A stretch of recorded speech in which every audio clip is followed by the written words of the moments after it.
feminist deal. Emmy's not south. It's not smash again. What's it? Say, Mom, I'm buying everything Christmas. Just give it to Mom again, like this. You can keep it. I'm fine. That was something. Okay.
Alex de Vesely Eminentio.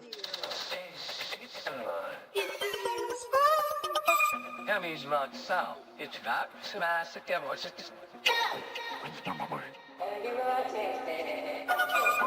Hey, mom, I'm buying everything Christmas. Just give it to mom again, like this. You can keep it. I'm fine. That was something. Okay.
Alex. Welcome back, everybody. Just gone 8 o'clock on the 13th of October. It would be Monday, episode 276.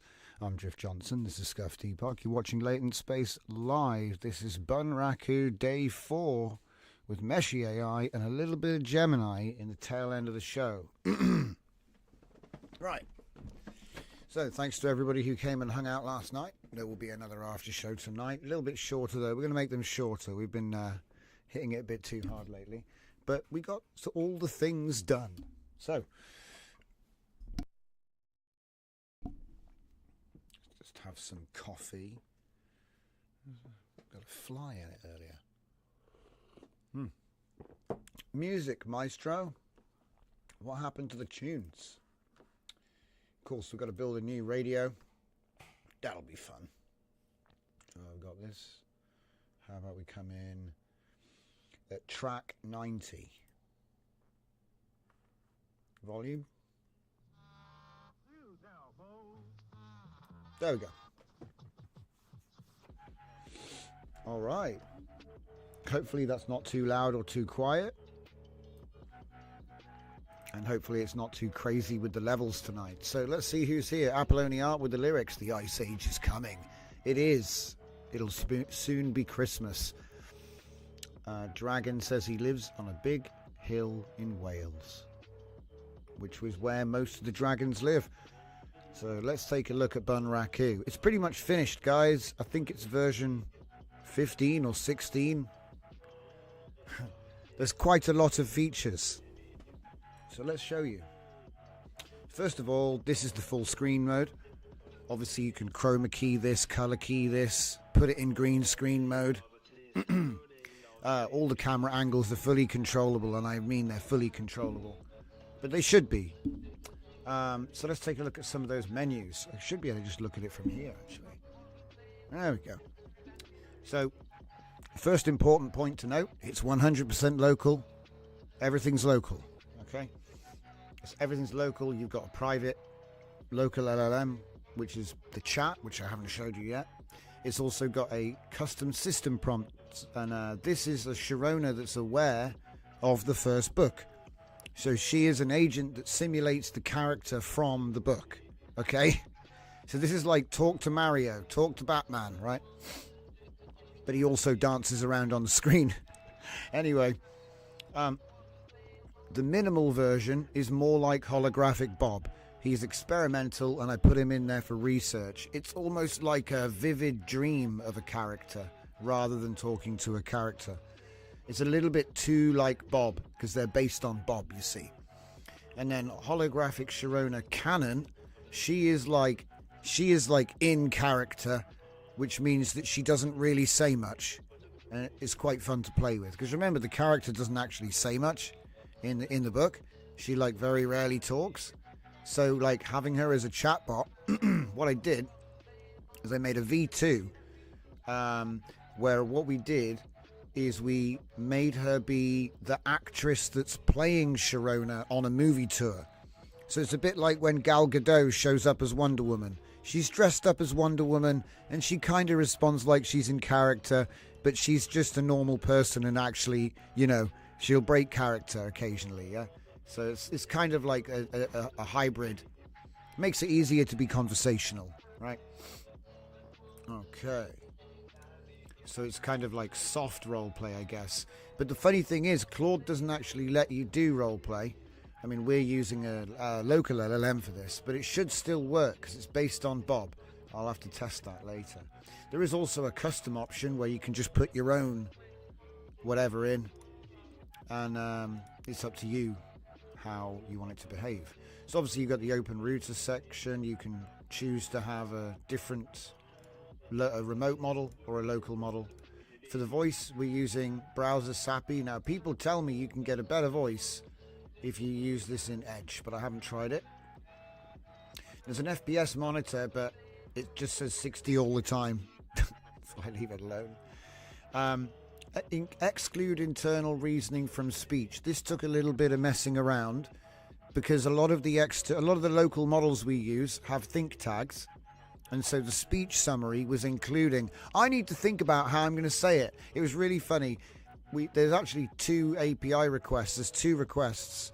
One of them, wait a minute. To make custom models, did you make a mod file? You can use model file, Colin. Yeah, if you use Olama and you use a model file, it will appear in this list. Because I've used model file for a couple of the DeepSeeks I have. Most of them I've just pulled down, but I do use Jujuf from Hugging Face, and I use a model file for that. So yeah, you're good. You're good to go, mate. Okay, so to the voice. Avatar height adjustment. Can you tell it was made with AI? For some reason, avatar height adjustment, which has to be 1 for some reason. I don't know why it's in here, but it's in here. I'm not moving it. This was expensive. But yeah, exclude internal reasoning from speech. That's what that one, that's that there. Under animations, now I would say none of this actually works anymore. I've tried it. It doesn't seem to work anymore, but maybe I just gave a bad animation file to it. That's something we got to cover. All right. So let's just, we took a look at the settings, right? Very simple. LLM, voice, animations. It'll run with OpenRouter or Olama. When you go into scene controls, you obviously have the various different scenes. So we have the original blue fade that the app came with. And then I have a bunch of different options like the spotlight, because it is a 3D scene, so you can do stuff like that. But I found it slowed things down when we made it big. Now I'm intending to chroma key, so you got white, black and green. I'm going to do green for the sake of your eyeballs. And then we'll go to camera presets. Now in camera presets, these are selected by the emotion, your emotion. So it detects your emotion in your posts, and it tries to approximate, and then it will match the camera angle. And then you can edit those camera angles. So for example, if I put it to this, and it's not now, this is idle. When we're in idle, we're using dynamic cameras, orbit, pan, zoom. Why has it gone grey again? God damn it. I already fixed that before. It was white at one point. Vibe code. Hello, Full Dive. How are you doing today? Welcome, welcome. And Throttle, welcome. Thank you. So, the only thing that doesn't work is the tilt angle. I think tilt angle doesn't actually do anything. I've adjusted it. It doesn't seem to do anything. But we've got ramp. So we've got ramp in. We've got weight. We have the radius. So with orbit, that would be distance from the center. The height, obviously, the height of the camera. The duration, which obviously you've got speed, and then how long it's going to go round for. So I have a default to 8. So every 8 seconds, it'll go from orbit to pan. Pan is interesting because it draws a line from the center of the scene and then makes a perpendicular line to that line at the distance you chose. And then you choose the length of that track, that perpendicular line, and then it slides from side to side. And then as for zoom, it does exactly what it says on the tin. It zooms in, and it's got like FOV, start and end point, pretty much. It's kind of annoying that it's all grayed out right now. It's very annoying. Let's see, there's also dynamic cameras. You have to turn that on. It's disabled by default. All right. So essentially, if you don't do anything for 8 seconds, it just starts dancing. And there are 24 dances, and they're all in one folder. External animation files, not in the mesh. Okay. We've looked at the scene controls. Now let's look at the formation. This is the fun part. What I did is I made it create shapes on the floor. Okay. So if I put her on line mode, I can say I want 10. Okay. And then I could say, oh, they're too far apart. Let's put them all like right next to each other. So they're literally hitting each other almost. There you go. And like I said, I set up these cameras for good defaults, but obviously you'd probably want to tweak it to your liking. But I find it works a little bit like a music video. So it's a zoom in on the footwork, you know. And it'll do 8 seconds and then switch. And we'll do a orbit spin again. and then it'll go into the pan. The pan is the one I like the best, but it works best with square, you'll see. I don't know what it's going to do in this mode.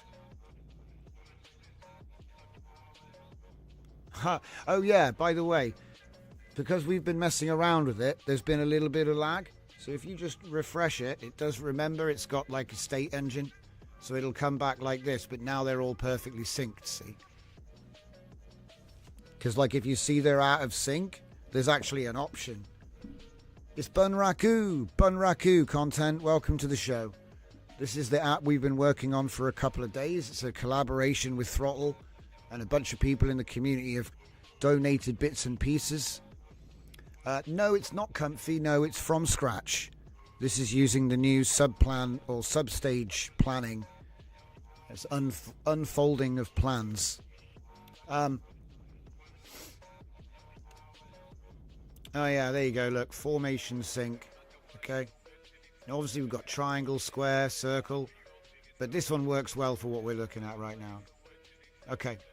Now the funny thing is, this is actually a fully functional chat, but I've customized it so we get to talk to Sharona. So check it out. I'll say, obviously when we were testing it, we were just using tell me a joke, quantum physics, write a haiku, their default. And the funny thing is that now she has her personality. Watch this. This is intern 3.5 VL 4 billion quantized down to fit in 3.5 gigabytes. So the LLM we're going to use right now will fit on a laptop with a 4 gig GPU. It's funny, I bet it won't work now. It'll probably be like, oh. I'll shut up. Oh, gosh, I remember this one time when my zebra buddy Zephyr found this weird plant. It looked like it had been through a tornado or something. I said to him, what on earth is this thing? And he just snorted and tried to eat it. I laughed so hard, I nearly fell over. That was our little joke. Chuckles softly, not much of a joke, right? But it made us laugh, and that's something special in my world. You guys have jokes where you're from too? And then she starts dancing. So she'll respond in character. She's making references to book one because we've built the agent to be aware of the events of the first book. So she's like got a snapshot memory at the end of book one before book two. And so everything she talks about is like hyper focused on the events of the story that just finished. So what's interesting is, even though this is like a way for me to make my intro for the show every day be different every day, it's also a little bit more than that, because the chat is a fully customized agent that's based on the lore of what so this is the character from the book. We're talking to the character from the book, and it's and it's just doing a little dance while we just decide what we want to ask. I could say, what was the worst part about the flood? Which is an event in the book. She's going to start doing kung fu while she's thinking, which is fun. Oh, that flood was a nightmare. One moment we were just walking along, the next this wall of water came at us like an angry monster. Hang on, she's going to start. But the really scary part... Spoilers! So anyway, there's a leader, and the rest of them clone, usually. But I set it to be random when they think. And then they, of course, they go out of sync. It's fine, I don't mind. But they're all just talking to us. So the idea is you're supposed to just talk to one of them, right? But obviously I added the multi-feature later because I realized you can have as many as you want for free. So, because obviously it's just a duplication on the GPU, so it's the same load no matter how many you have. Let's just max it out.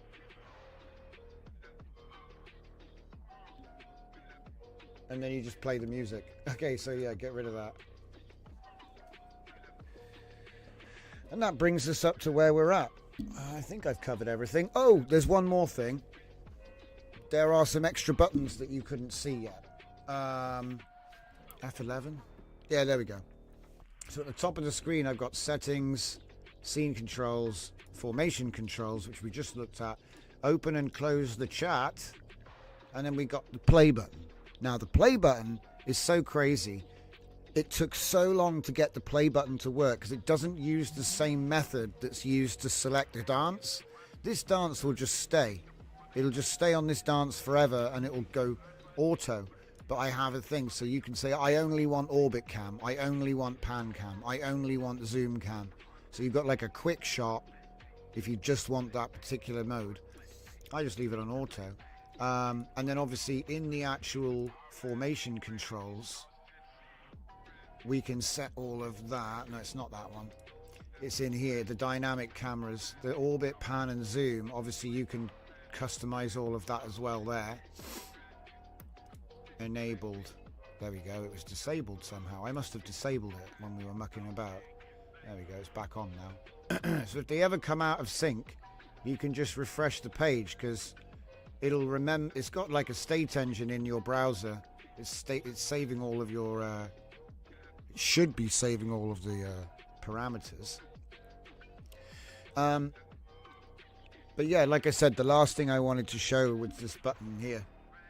So it's nice because unlike the other one where it just sort of picks a random animation from the folder, this one does a morph, you know, like a lerp. So if I hit the button, it'll just switch into the next one. And that sounds like such an easy thing to do, but with everything else that was going on, you would get one of them in a T-pose. And so we had to come up with a cool way of identifying one as the leader and then put an index into every clone so that every instance gives itself an ID. And if you're not 0, you're not leader, so then you do what 0 does. In the end, it was easy, but it had all kinds of problems. And it's all about this async stuff, guys. Who wins the race condition? Because everything was happening so fast, it would update all of them and one of them would mess up. It's kind of funny. Branguelo, welcome to the show. Welcome, welcome. Throttle, could there be a multi-skins mode? Hang on a minute, guys. Hang on a minute. I will get to all your questions, don't worry. Here, look. Bunraku. So, you just asked me about skins. Skins? Yeah, we can do skins. Now, in my quest to try and fix this with AI, I wanted to do it all with AI, 100% AI. So the images were done with Banana, the skins were done with Banana, the 3D models were done with either Meshy or Hun Yuan 3D 2.3, I think, is what Fernicar said. And let's see, it'll be a combination of research because Throttle, I think, uses AI Studio. So he's going to be probably using a lot more Gemini stuff because he gave me his source code twice. First, because he gave me his camera suite, and then I merged it with one of my chat, one of my chat apps. And so it's got, the custom system prompt that gives the character, all that good stuff. The speech summary as well. So like if I tell her, explain quantum physics, right? Oh God. She's going to start doing Okay. Let's just see this because it'll help. So here she is. Look, she's going to explain quantum science in character. So she doesn't know what it is. She has no idea what it is, but she tried to explain it. It's like trying to track a tiny mouse in tall grass. Everything's from the perspective of her character type, which is kind of nice. Now, it's supposed to break the camera thing here and look at her when she's talking. So something is not right there. But that's okay. So we'll just stop that. Is it trying to talk? How tiny things work. Yeah. She's trying to talk. I had the volume down. My bad. But it is actually a chatbot, but I'm using it for the intro to the show. Because normally I have these dancing girls. They're in 2D. We generated them with AI. So these meshes and these textures are generated with AI. And then the code in 3JS and the app was written with AI. So it's all AI, it's just not a video model. That's all. Right. And yeah, like I said, having that next button just go into the next animation was a right pick. Because it was just, like I said, one of them just didn't want to do it. It's kind of funny. But yeah, it works. It's awesome. And just as we were just talking about, it uses 3JS, 3 Fiber, and Dre. Essentially, that's the... There's a few other bits and pieces, but that's like the formula right there. It works really nice. I'm really excited about what can be done with this as well. But again, we've got skins, right? We've got skins. Here's all the different animations. There are so many animations. There's more. There's even more. It works with just a simple avatar, which only has 2 animations, the running and the walking, that come from Meshy. Okay? And then, like I said, it's got an animation system which is loading them up. But I found out while I was developing this that the animations were massive. And it's because they're not anims, they're with skin, which is a normal thing that's done. Normally they'll come as either with skin or anims. So we get with skin. So technically these could be 30 megabytes each. But anims are the same data if done correctly, which is the bit I'm trying to make sure works. And they're like 100 kilobytes, 200 kilobytes. So it's much, much quicker. Everything will load faster. The app will be smaller because there's a lot of data in these animations, right?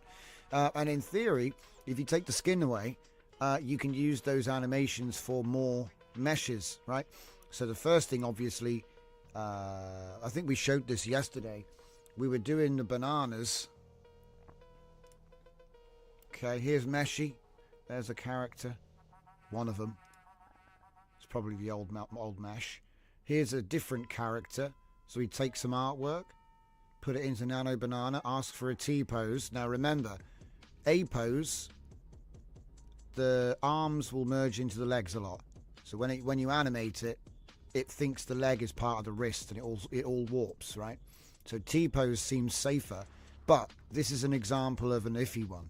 Because she'll walk like John Wayne if you don't know how to get in Blender and edit the foot spacing.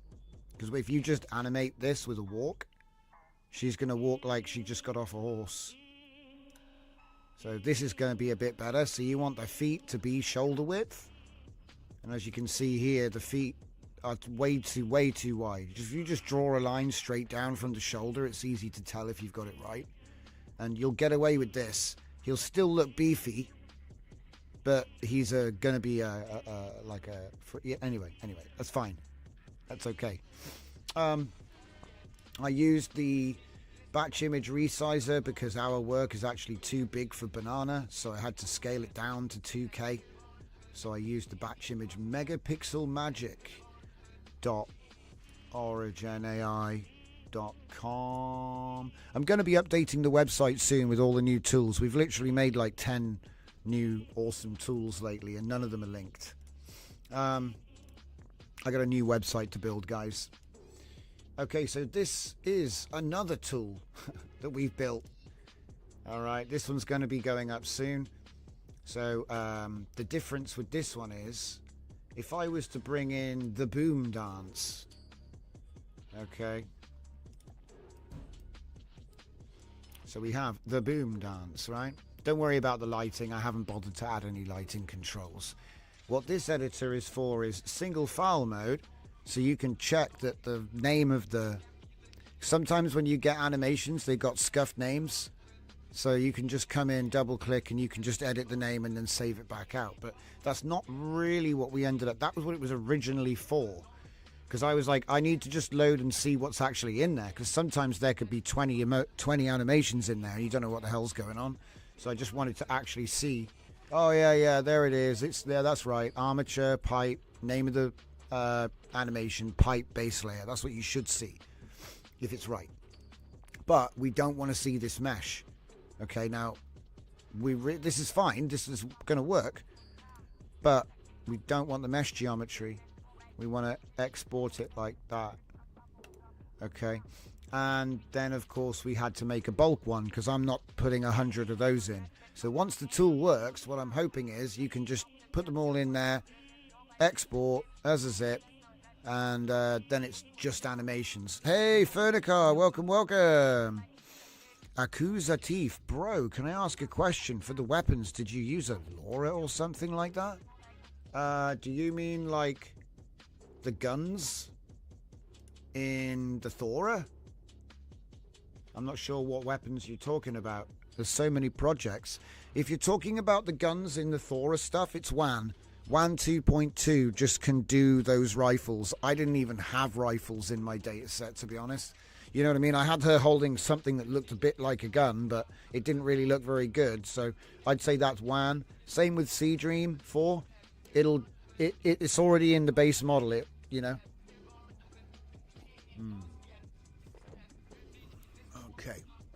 So I will get back to the main explanation for everyone that's joining a little bit late. It's all good. But essentially the idea is take your character, chuck it in, chuck multiple samples of your character in, ask for, make the woman with the retso, make the person with the hair color wearing the outfit, and you can describe it. I've included knee-length combat boots to make sure that you get a full body, because if you don't mention the shoes, you usually don't get the shoes. Into a T-pose with parallel stance, that's what we were trying. That's the best we could do. Most of them were wider than this. It's hard to get the proportions right, but I just kept going until I got the right, you know, something close. And then you can use that to make the mesh, texture the mesh, and make skins.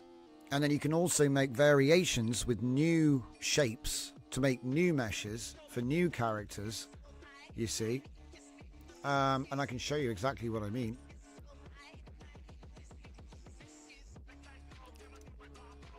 So in here, we have a mesh of a guy who's got like a full cyber armor type thing going on, you know. He's got like a big chest plate and, you know, big pipes behind him and stuff. And what we've done is we've done a bunch of things to experiment with this guy, yeah? So this is obviously just generated from like that, or in one of this series. I've got like a short collection of these where we were just changing things. So I was saying change the outfit to rescue armor type, exoskeletal augmentation style. You can really go for it. Hazard orange and gray, bulky angular ceramic and carbon fiber, without altering the silhouette or head, because I wanted it to be bold so that we can potentially use simulated hair. Yeah, you know, just do 3D hair, right? And so here what I've done is that's just a resize, that's just that, that's just something else. Where was I going? Ah, here we go. Right. Now, this comes in with nearly 1 million faces, guys. Don't forget to use the remesh tool. It'll just smooth everything like a sausage. So you will lose detail, but it will be much, much, much smaller. And then it will actually, you know,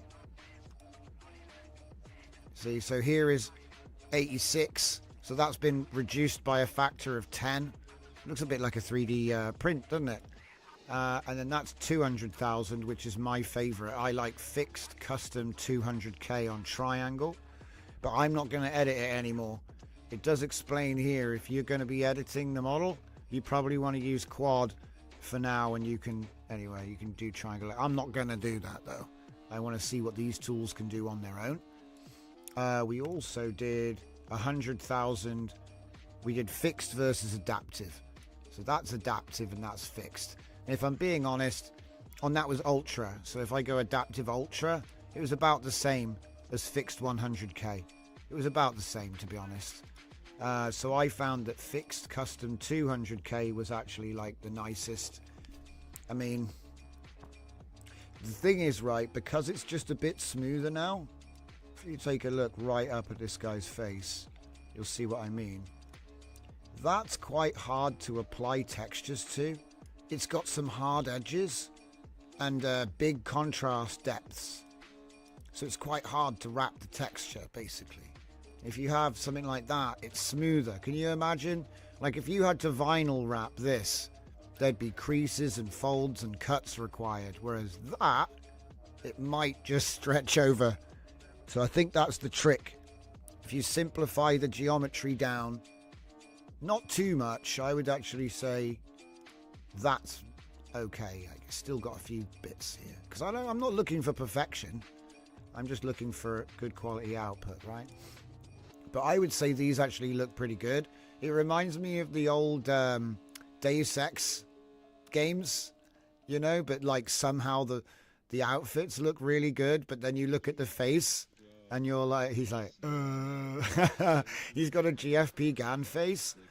But the thing is, right, this is still like, we're still figuring out the pipeline. It works from end to end, but here's the trick, right? I haven't tried this yet, but what I want to do is I want to send this into WAN. Look, there's a bit of face here. There's a bit of face. I like to play spot the face with these textures. It's funny. There's a little face here, and there's a little face here. They're like... But anyway, I want to throw this through WAN and upscale it, right? I'll probably just do a dumb upscale on the other assets just to make sure they all match the same size. Because it doesn't, you know, you're not looking for a detail upscale on stuff like this. You just need it to be matching.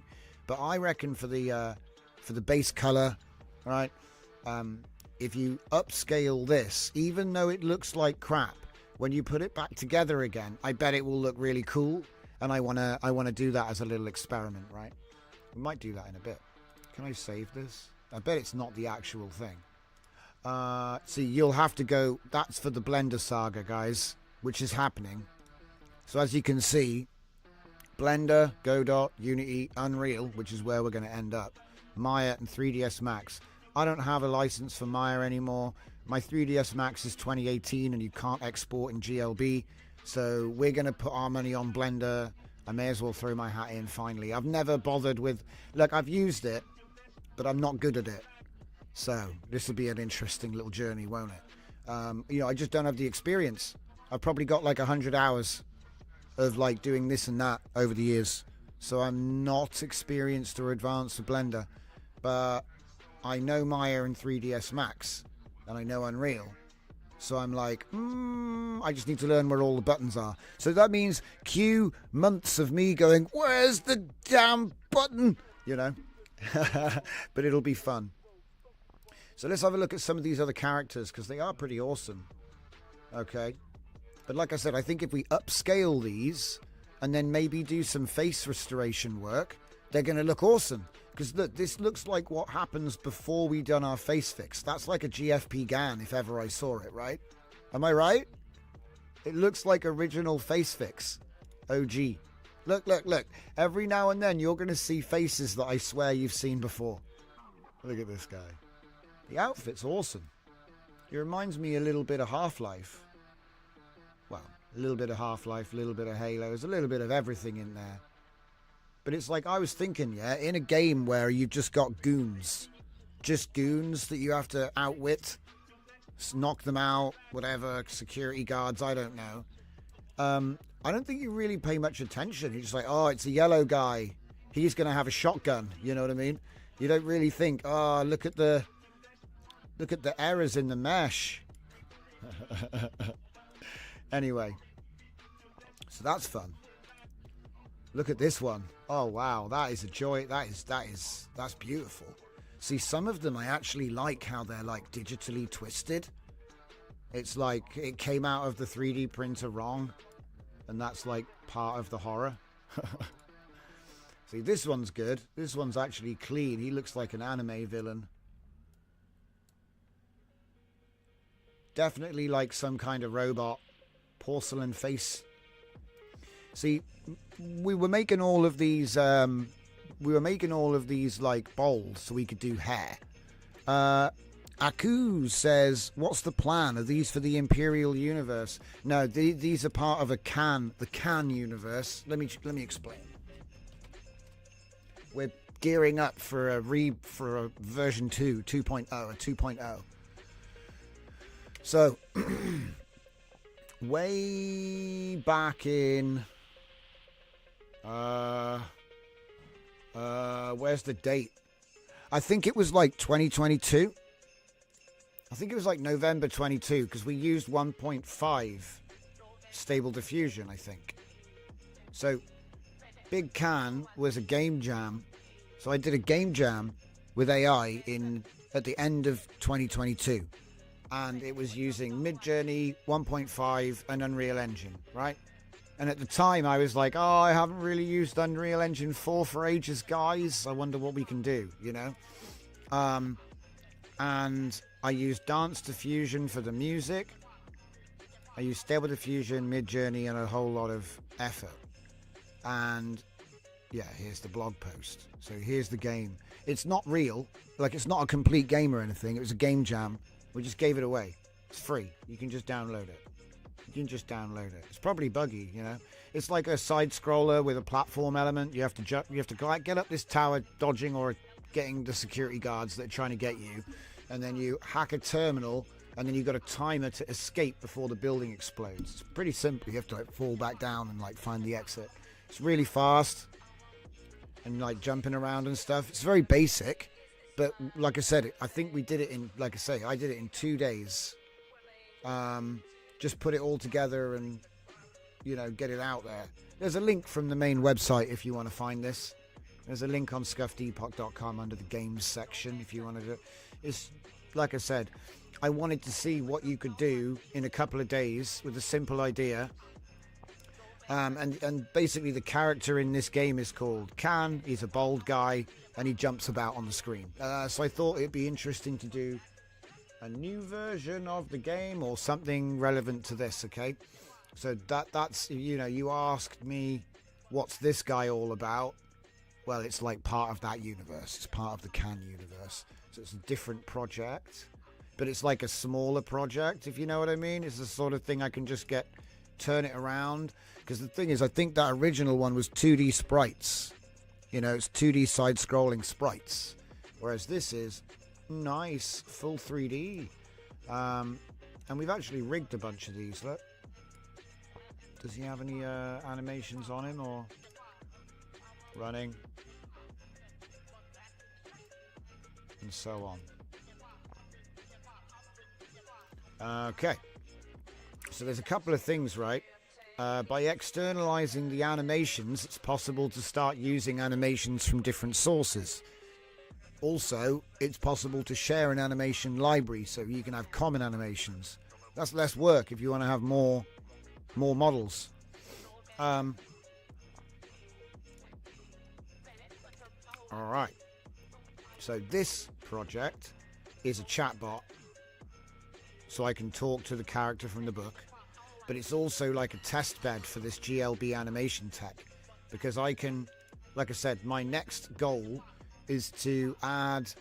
I've got skins, but I can't use the skins until I've converted the animations to not have a skin in them. Because at the moment, like I was saying earlier, if I take a look at this skin here, it has this animation. This is supposed to be an animation file, right? So it is the animation file, but it's got the skin in it. So I made this tool to try and strip it out, so we only have the animation file. But again, I made that tool, it's untested. And I think the first time I used it, it didn't work. So it's quite fun. It's like a little challenge, you know what I mean? You've got to do everything with AI, and you can't write a single line of code. It's not allowed. It's not allowed. You're just not allowed. What if I don't have fingers? I thought this AI thing was going to help. So we're putting it to the test, like to the ultimate test, I guess. Like, I very, very rarely ever type anything. I take pride on it. Sometimes I have to use the voice thing. I suppose it depends on the project, doesn't it? But yeah, Bunraku obviously is Japanese puppetry. And so the idea is that we have the puppets on sticks. So that's how the formation works, right? When you have it in solo mode, you just have... Whoops. There we go. I broke it. It'll switch itself up there. So when you have just one, Normally, Bunraku, you have like a guy. There's like 3 guys controlling one puppet. So, you know, and you can't see them. They're like under the ground. It's quite interesting. But anyway, put it back on the square. 12 is probably a good number. Here's... There we go. And then they're probably... Are they out of sync?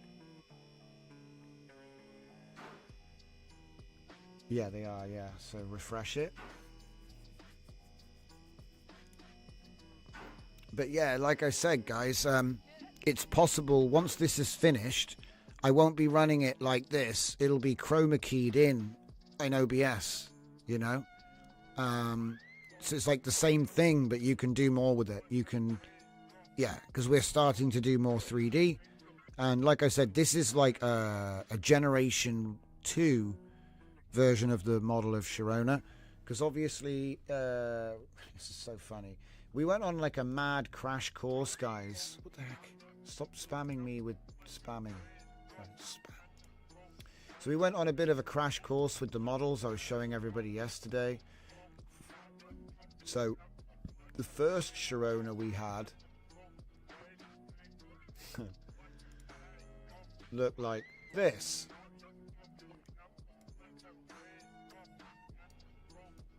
So you got to keep the faith. Don't give up. Okay.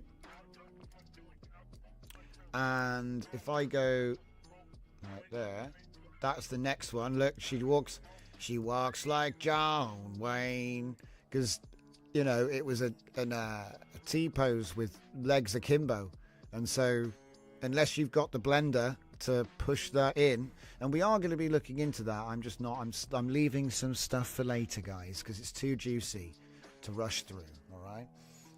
But yeah, essentially we went through all of these different phases of trying different ones. These are all generated on the platform with an image. The biggest issue we had was the faces. The faces was the deal breaker. A lot of the time you had an amazing mesh, but the face sucked. Okay, so this would have been the best one in that group, because I wouldn't have bothered rigging it if it sucked. Ironically though, once you start going externalized, you can just adjust everything. Oh, her arm is always splayed out. You can bring that in. Oh, her legs are apart. Okay, splay that. You can bring that in, yeah? Same with the face. It's possible to just take the face and change it. The biggest issue we had, right, was the hair doesn't match the hair. So if you actually look at the model, it's putting face on the hair, which is why it looks messed up. Okay? And it's the same sort of idea across the board. It's worse with some haircuts than others. Okay. You can kind of see it there because it's painting the skin over the top of the mesh. So if there's like a face under some hair or something like that, that's where you'll run into some problems. But again, not a problem for a guy in Blender with a few hours to spare. Now, I think we go to the better model. This one was generated using the watercolor rather than the cartoon or the photo. The watercolor seemed to generate better and have a cleaner topography on being created.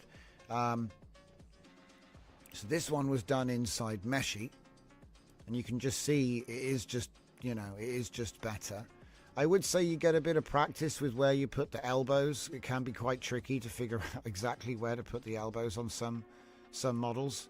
I got that wrong a few times and they look like aliens with like stupidly long forearms. So then Fernie sent me his Hunyan 3D version. Now if you look at the difference there, right, so that is my version. That's my version from Meshy. Same input, right? Same image input. And then that one is his, and we've textured it with the same image as well. So same texture. It's just funny how it renders things.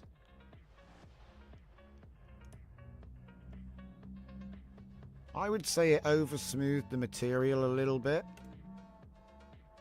The version that I got from Meshy was a little bit like more rough, like torn fur. But the actual model itself is just cleaner overall. The whole thing's just cleaner overall. What about the fingers, though? I think the fingers are more dainty on the Meshy version. Isn't that interesting how there is actually a subtle difference there? The roughness of the edging. It kind of looks more like rough furs. I didn't notice that. But we ended up going with this one. That's the one that's currently in the app.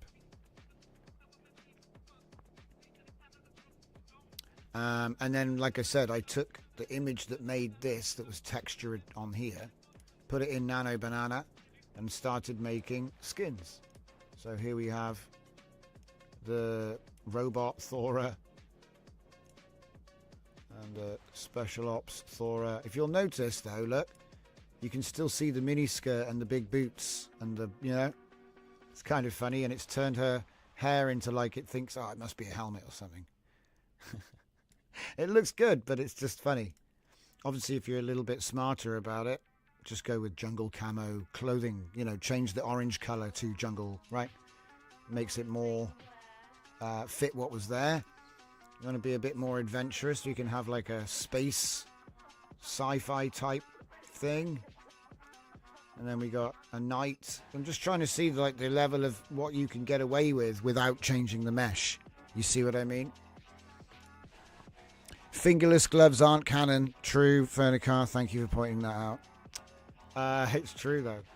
The biomechanical. Again, another droid type thing. I think these come out great. They really do. Like I said. And if you're just making like random characters for a video game or something, you can do so much work so fast. It's crazy. Wanted to see what it would do when it's like completely doesn't match, right? So obviously here it's ended up making like a see-through material, you know, to go over. Like the beach outfit, I guess. And then here we have, what's this? More sci-fi stuff. Cyberpunk. And then these ones were sent in by Fernie, who did the zebra skin and the tiger skin, which is a little bit more canon. Nice faces as well. The faces were nice on there. And then that's just the alt. So we could. I basically retextured the original, you know, separately to do all of these, so it wouldn't affect the main one. But anyway, obviously we had to experiment with a bit of Thora. Thora came out okay, but she is a bit agile with the leg width. Also, she's supposed to be anime. So again, this is like, you know, oh, you need more? Well, you're probably going to have to... That one wasn't too bad, but it's got a really strange physique. But yeah, like I said, it's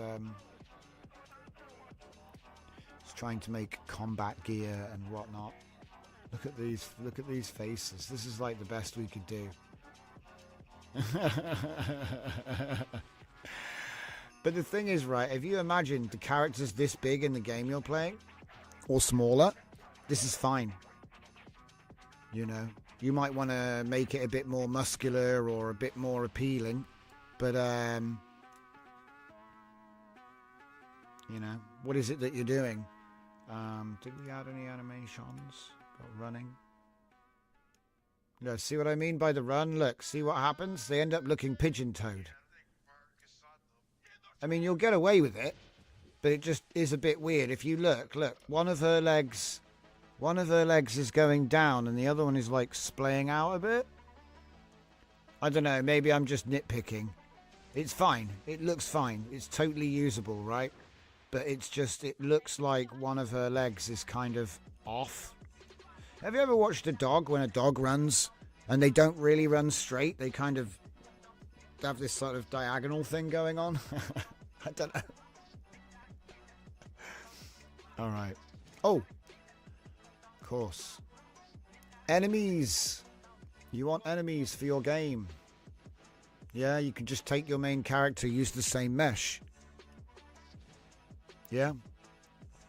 Dragon says, hey, I run like that. Sorry, Dragon.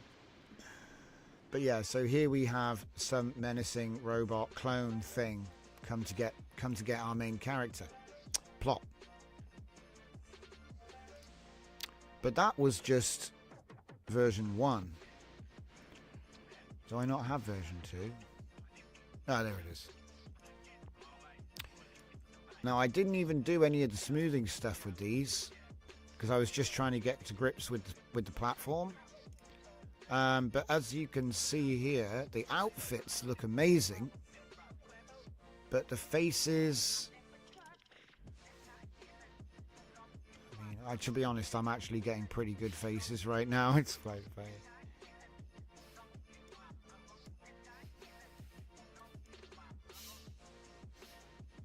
Her face, it looks like she's wearing someone's face on her face is the issue. A lot of the time. That one's not too bad. But, you know, it's like, I think what's going to end up happening, this is why we did from the bald guy was last, because what I think is going to happen is, like, you're going to just cut the head off. Because you can do CGI hair like a plugin.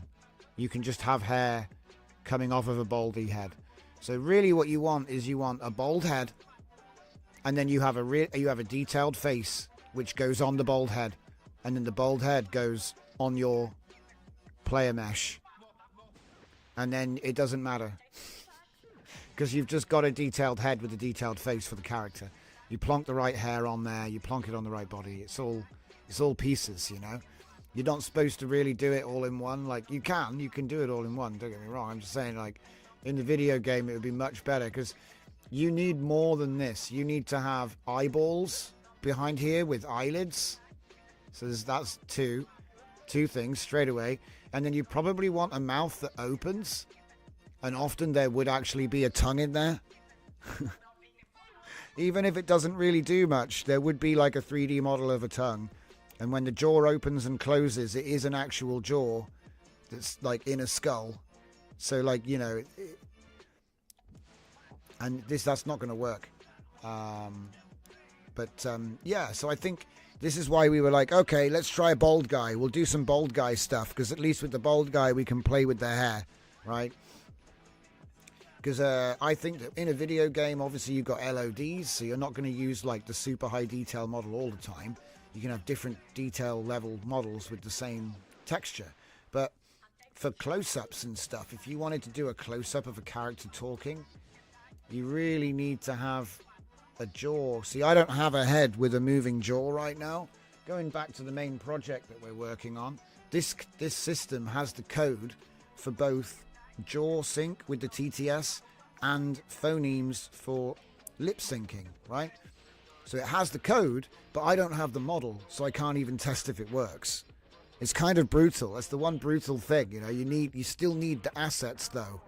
And at the moment, yeah, we can do a lot of stuff with AI and all, but generating an AI head with see, I might try to just go and find like a stock head with a jaw just to test that. You see what I mean? But I haven't got it yet, so I can't do it. It's like everything's got to happen in order, I guess. But yeah, this thing, you know, if I just refresh it and say, tell me a joke, she'll start doing action poses while she's thinking. And then if I go to the camera section, can I get the camera?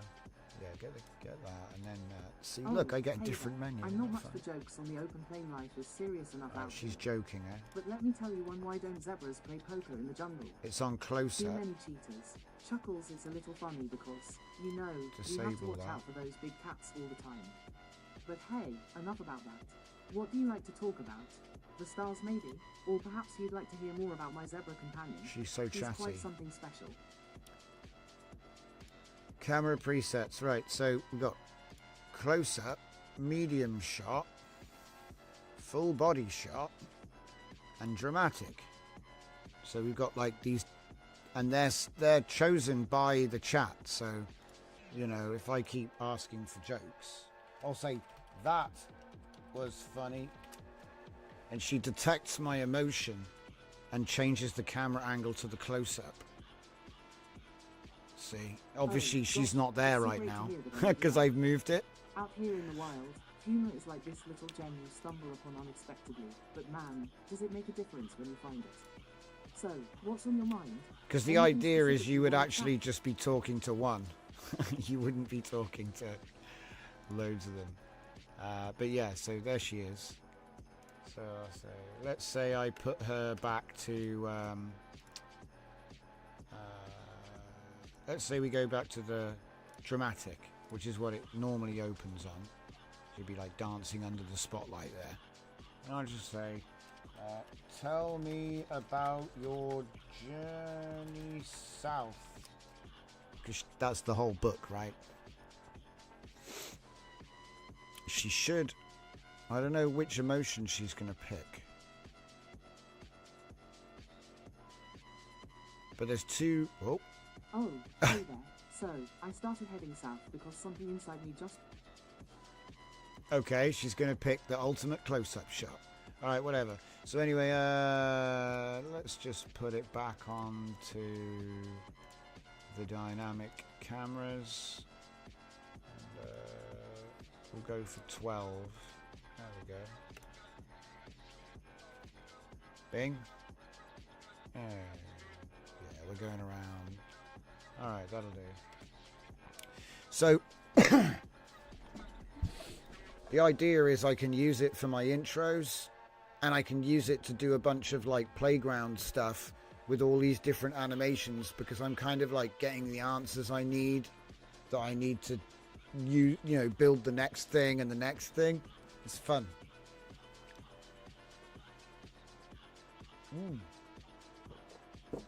Am I late for coffee time? I am. Let's do a fancy coffee time. We'll do it with this. We'll do it with this. Square 20, but we'll take it down to 2 so they're close together. There we go. Alright, and then F11 and throw the mouse around. Right, get me hiding. Coffee time. I should probably turn the music up as well, but I don't want to blast your setup. You know, it's already hard enough to level everything.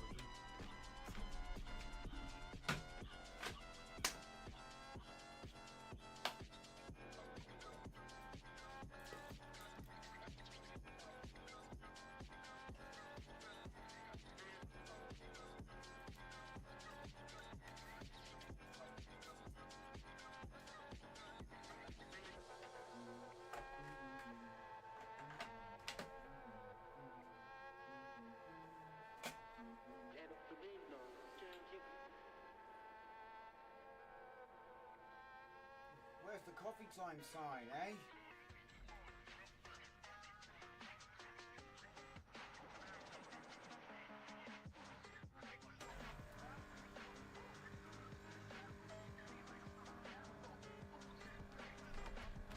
Do some timing, hang on. Gotta DJ it. Wait.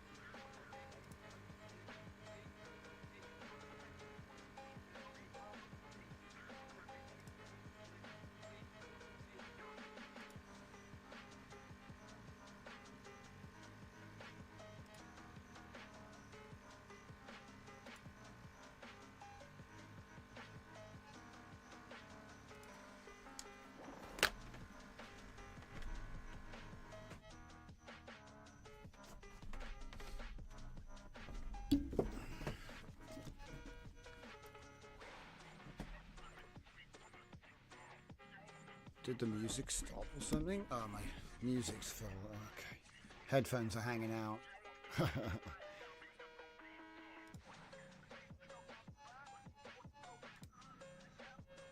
T-pose.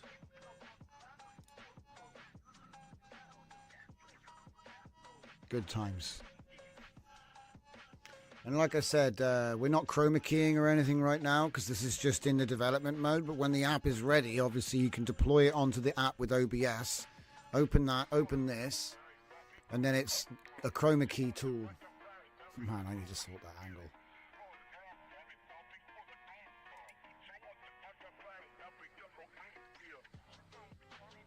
And then obviously if we put a better mesh in here, better animations, no problem. It just gets better, you see. Improve the texture, better model. Improve the model, you know. So at the moment, this is like, I don't know, version 4B of this particular character. I'm sure we can do better than this. Why does it end there? It's so strange. I've never known it to end in the void like that. It's like it's supposed to zoom into the center of the canvas. The scene. I wonder if the girls are like able to move because they should return to their 0 point no matter what. Anyway,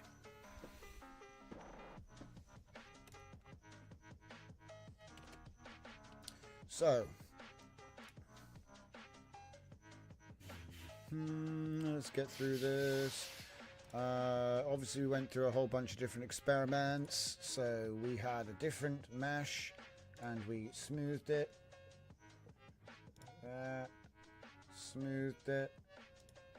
Made her again. The problem was, again, the haircut. So this is actually a really good example, this one. So if you look at her design, her face is cut off. It's occluded by her haircut. So when you actually get the mesh, like, and some of them were really good. This one was really good. So part of her face is on her hair. She ends up like having gashes. So yeah, that's interesting. So it's like there are certain designs that are like work better than others. So then we ended up with this one, which was done by Yuan. It makes me wonder, is the reason for like the weird body shapes because it's AI? Makes me wonder, you know.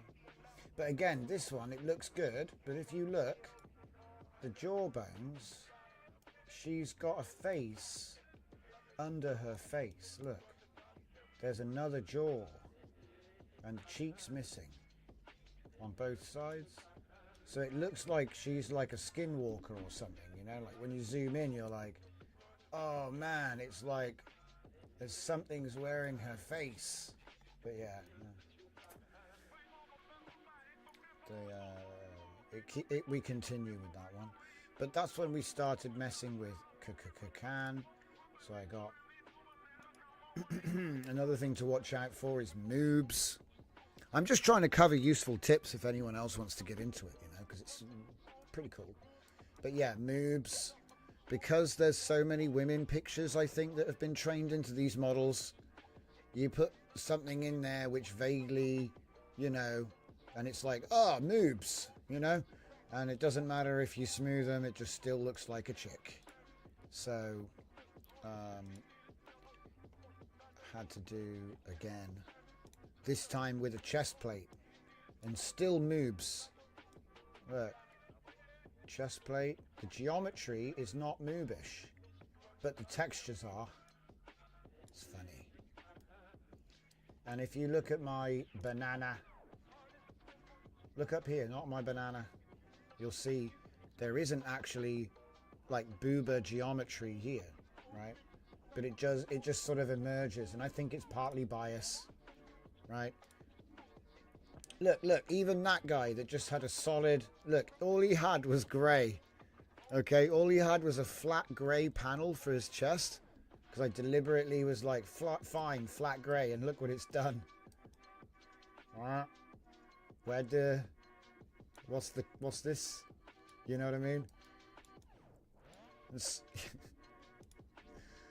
But anyway, you know, you get stuff that looks good. This guy looks like a sort of unnamed Doom security, UAC security guard. Like, obviously the colours are wrong, but, you know, he looks like something from He looks like an NPC. So, went into V2 trying to sort of address the things from the last one. So again, we're like really trying to get this. Still trying to do it. But anyway, we keep going. See? Angular carapace, right? Oh, wait. Is this the one? I think I re-rolled it. Something interesting to note about the platform. You can click retry on most of the things you do 4 times. So if you don't like it, it's fine. But one time there was their face upside down in the top of his bald head, which is kind of awesome. So as you can see, it's your standard armored affair, which is nice. Oh, Mooba. See what I mean? The Mooba obsession. So again, we started messing around yesterday with the different options. We ended up on 200k, as I mentioned earlier, and that's how we're sort of getting to this sort of thing. Don't you reckon it still looks feminized? Because look, when you look at the geometry, it's, well, actually, that is kind of that's just a really strange shape. Maybe it's because it was originally, we transferred it based off of the woman. You know, it's probably what it is. Just got to repaint it. But again, like I said, we weren't stopped there. That's why we end up going to the next one. Because I'm like, right, enough of this Mooba stuff. It's time for Gundam. You know what I mean? Just put like the front end of a car across his nipples. That'll solve it, you know? And again, we talked about that and we looked at these, and I think these look nice. If you had this guy holding a gun shooting you from the other end of a corridor, you'd just kill him. You wouldn't be like, oh man, the geometry, you know? Look at this thing. That's probably the best one, actually. Like mildly unhinged AI face. Like it came out the printer wrong. I like it. This guy actually looks like someone that might speak, but he probably thinks he's better than you. I get the air of sort of all vaguely Metal Gear in a way. Vaguely, he looks like the one of the Foxhounds. Anyway, also I guess vaguely Lex Luthor, because he's got the same vibes. But hang on a minute, look, is it just me? Maybe it's just me, guys. I swear it keeps trying to turn everything into a female front end. Anyway, it's just a strange thing to see. I think it must be bias, because look, that's definitely a chick. But again, the idea with these lot is to where's the one with the messed up face? Did I not make that one? Right, let's do it. Just in case you missed it yesterday, we'll rig it up. Super easy. It's just this bit you really have to pay attention to. Obviously, you do have to make sure that it was in the middle, but I go for the danteen, which is basically the belt, above the belt, below the belly button. It's like 3 fingers below the navel, if you want to be specific. I know it says groin, but that's not his groin. And it seems to work better when you do it from there. I tend to put the shoulders just on the inside corner of whatever shoulder pad he's got. So like around there-ish. Maybe at the bottom edge if you can. The elbows can be hard. Like this character design has a clear circle right there, so I'm just going to use that. Also, hands can be a bit tricky. I tend to go with not the hand, but not the bone, but the hand end of the wrist collar, I guess you could say, about halfway up. The knee, I tend to go with the bottom inside corner of the top, so you can see there's like a triangle shape. I go about there-ish, but it's to taste really, you know. You might have to do it again. So again, the ankle, look, you can see there's 2 bits to the ankle, so I guess I'll put it about in the middle there. I use symmetry and then turn the symmetry off and then double check the other side to make sure that they are actually, you know, like, pixel perfect isn't the right word, but just to your taste. You can always just, you know, do it again. High DPI mouse will make your life easy if you're having trouble adjusting these. Or just like turning up the sensitivity temporarily. Alright. Oh, and here, don't forget the chin. Look at this guy. It's like iDubbbz.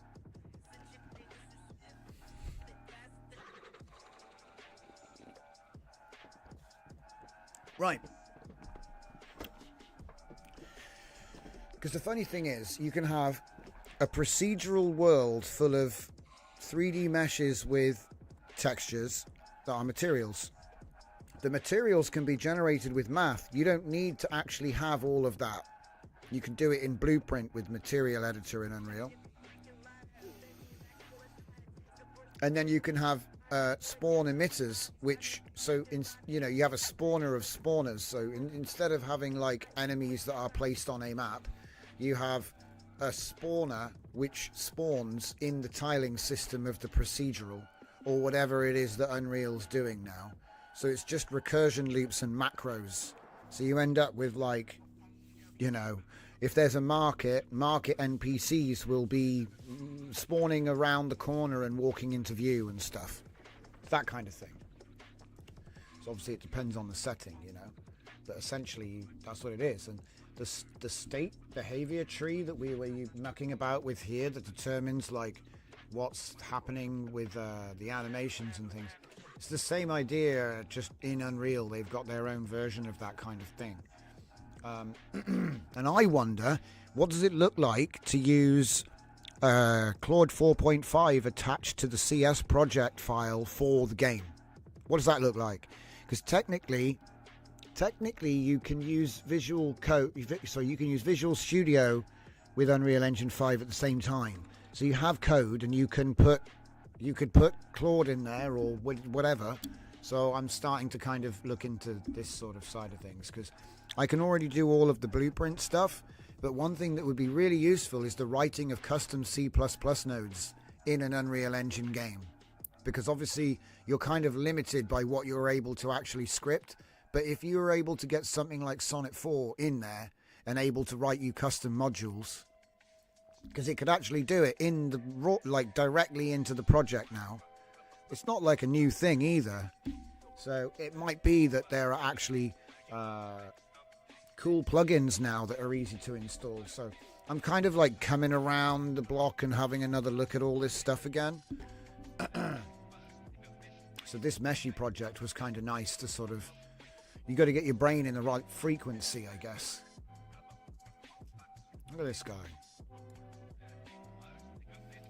He's very yellow.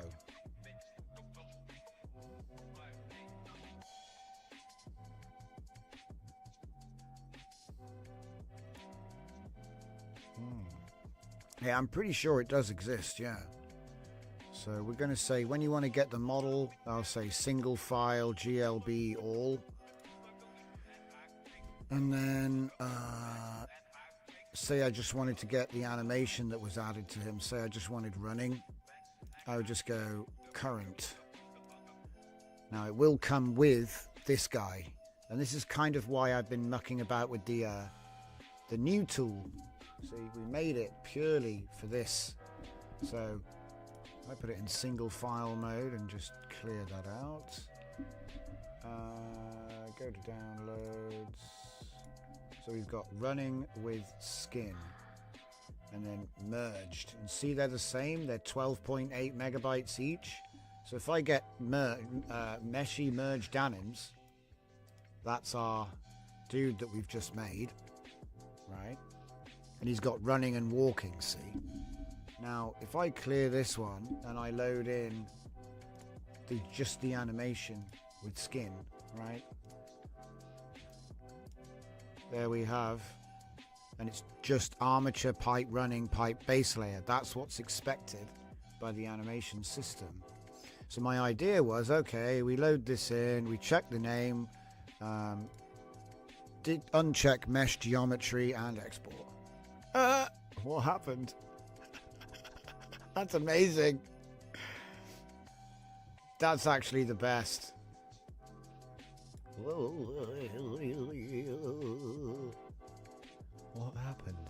It looks like it deleted his skeleton, but the animation's still running.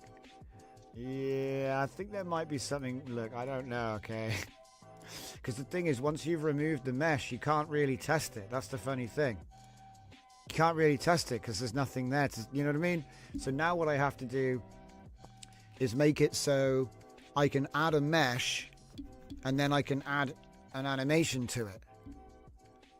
Or like, I need an animation preview where I can set a mesh and an animation file separately. Yeah. Hey, Lovable. Let's ask her, shall we? I'll say, we need to create a third tab which allows users to load a mesh file and a second file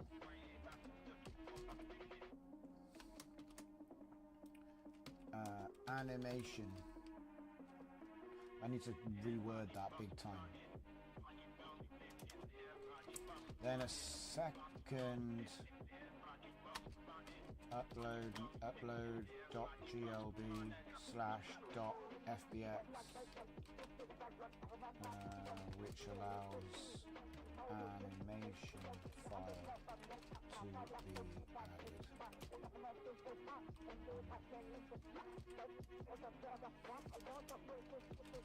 Upload.glb /.fbx the mesh file, and a second upload which allows animation file to be added. This will be anim preview. We can load any mesh and then load anims which can be applied to the mesh and previewed to check they are correct. Yeah, this is so sketchy. I'll be the first to admit it's sketchy, because the thing is, I'm just kind of saying, I have a fallback mesh throttle, yes, but I'll be honest, it's so complicated. The animation state engine, what it does is, there are times when even if you have a fallback, it just does a T-pose because it's null. Something was null, and there's so many places for things to null that even if you have a fallback, because like the model has running and walking built in, so no matter what, there should always be running and walking. But what I found was it would just null and do a T-pose.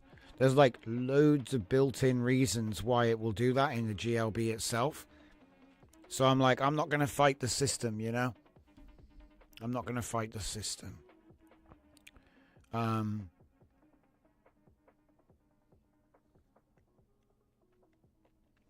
yeah, because the thing is, right, I don't actually care. Like, you know, if you like, how do I put this? If you have animation for a walking cycle and then you make a bunch of models with roughly the same dimensions and proportions, yeah, sure, they're not going to match exactly right. Yeah? But what if I want them to look weird? Like, say you're making rock monsters. You don't want the animation to be perfect. You want it to be a little bit weird. You know what I mean? So there's actually reasons why it's useful to know what you can get away with. So, like, if I apply something to something and it's slightly off, what's that going to do? I need to see it. I just need to see it. because I've done it before, and there's ways you can exploit that. Especially when it comes to the animals, because there are no, you know what I mean? You've got to do it yourself. So, you know, when it comes to doing animals that are like on all fours, we're going to have to do that ourselves anyway. So, yeah. I don't want bugs scuttling about. I'm back. What else are you saying? Meshy and 12-point reference. You had bone endpoint logic. Find them in a model 12 points. Crash. Yeah. See, really, it doesn't matter too much, because the thing is, right, when you get into Unreal, there's all kinds of IK stuff to determine where the floor is and automatically make the animation just work. Like it, they do all of this stuff with manipulating the animation so that the player's feet touch the steps and things like this, and the you know, the bone for the foot will get modified at the angle so that the slope that you're standing on is accounted for in the ankle and the knee. Do you know what I mean? There's like, and it's automatic. It's just automatic, you know? So if you get too clever with the animations, you can end up causing more trouble for yourself on the other end, which is why I was like, listen, if we can just get like a full suite of base animations, I don't even care if I can't use them forever. I can use them to do all the testing. If I can use them for the testing, then I know what I need to replace them with, and it just becomes an iterative thing. Blender Unreal would be better. Right, yes, of course. Yeah, we are going to end up going down that route, it seems. Wait, are you finished? There's no way. I didn't even tell him to do it yet. No, okay. What's he saying?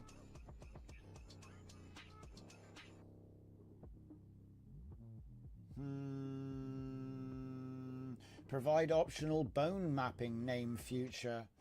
Bone name mapping in future. Yes. But anyway, yeah, so originally I just wanted a preview tool, and then we were like, let's give it the ability to rename the animations, and then we were like, let's give it the ability to just save the animation alone. And of course it's like, how does it even do that? Well, it's obviously got the code in there, right? But until you actually see it work, it's not really tested, is it? So next thing was a bulk export, and then now a third option so I can preview external animations with the mesh that I'm using. So then the intention is add the character, add the separated animation, check it works, and then we can swap out the assets in the app. Because it's, like I said, it's a complicated one, because you've got to take a working system and intentionally break it, potentially intentionally breaking it. It may be that it works as intended, and you're not on your own as well. You're not on your own. So let me show you what I mean. In the VS Code for the project, Bunraku, what we have is a document I had him write. The GLB animation file prep.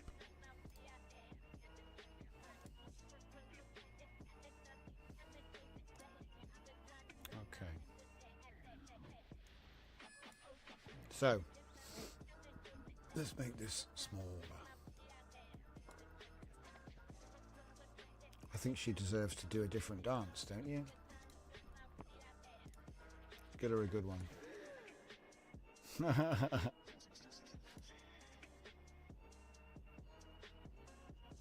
That'll do.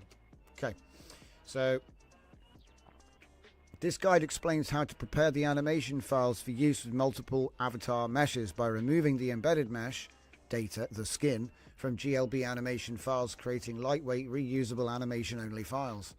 So even if this is only going to work for the character and not for every model you have, right? Even if this isn't universal, it's still a good idea, because you go from 30 megabyte to 100 kilobyte. And that's going to have an impact on memory. It's going to have an impact on the size of the app. It's, you know what I mean? You can't, if you have hundreds of animations and they're 30 meg each, you see, it's not a huge consideration, but it kind of is. So even if you have to make animations for every character separately, doing it like this is much, much more lightweight. So, so it explains slower loading.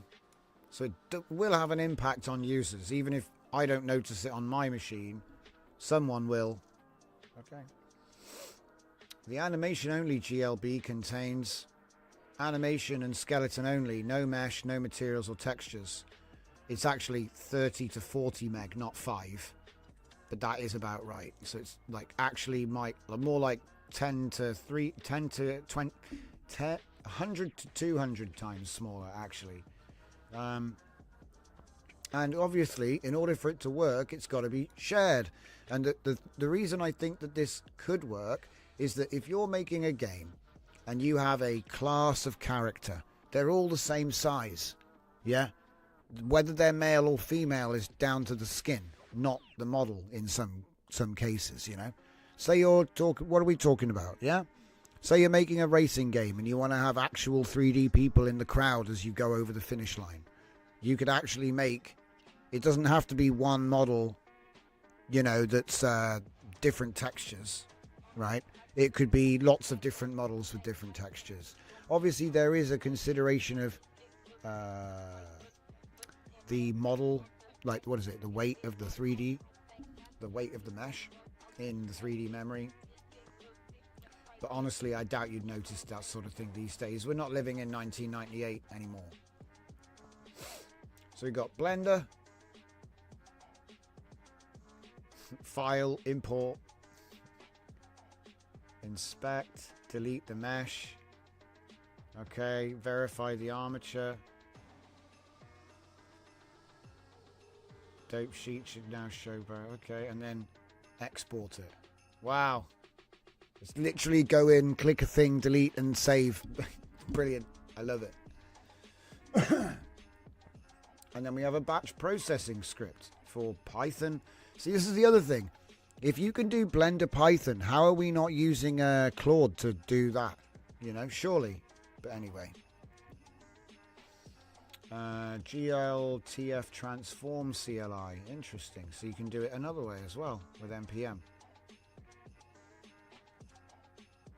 I wonder how my tool does it.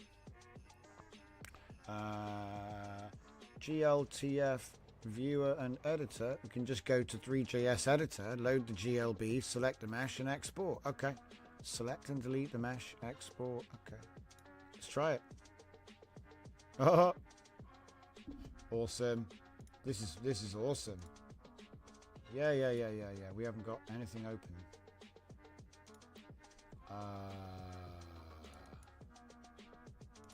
What? There's nothing in there.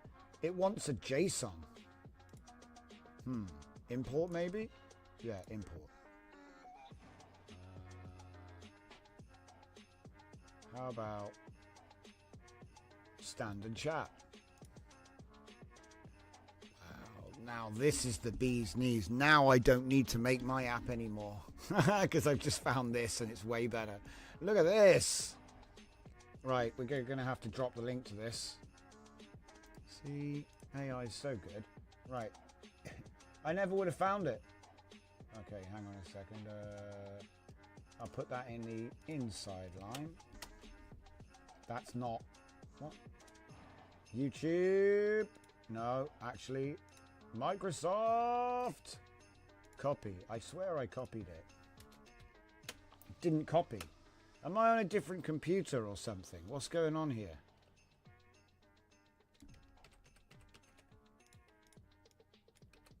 There, finally. Okay, so I've dropped that one in the inside line if anyone wants it. Over on the Discord. Links are in the description. Okay, so 3JS editor, huh? This is nice. It's got way more features than mine had. I can see the bones. I can see the spine. Okay. So, but what does it actually want me to do? Select and delete the mesh.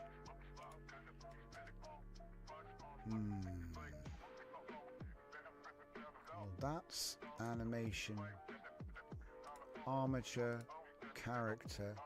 That would be a mesh, and that would be a bone. And that would be a material. So yeah, it'd just be that, wouldn't it? Delete that. Oh, can you play the animation, even though it's just a bones? I don't know. Do I? I don't know. Because I don't see anything here anymore.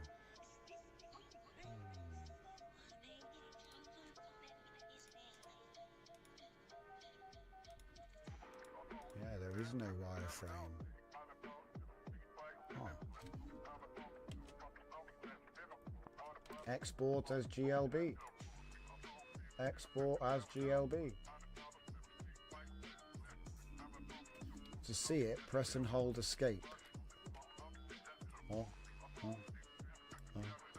Scene.glb.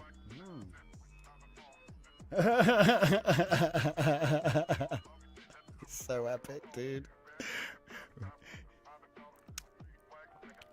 Oh dear. It's like Adventure Time. Adventure Time, Sharona. So I shouldn't see anything, but I do see stand and chat. See, I'm you know what I mean? This is probably a better way of doing it than my tool. I mean, at least I can see that that's still there. So that's the actual shape you want. Whatever the model that you have, you want to be like this. You needs to fit inside that. It's funny.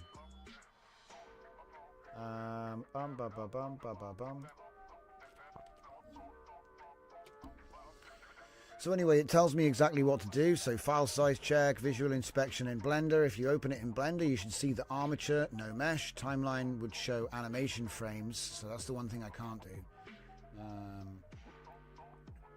I didn't see a place to play animations in here unless there's something I'm missing. Oh wait, play. Okay, don't play. Because the thing is, you know, you can't, there isn't really, there's nothing there anymore. So if I go back in the history though, can I hit play now? No.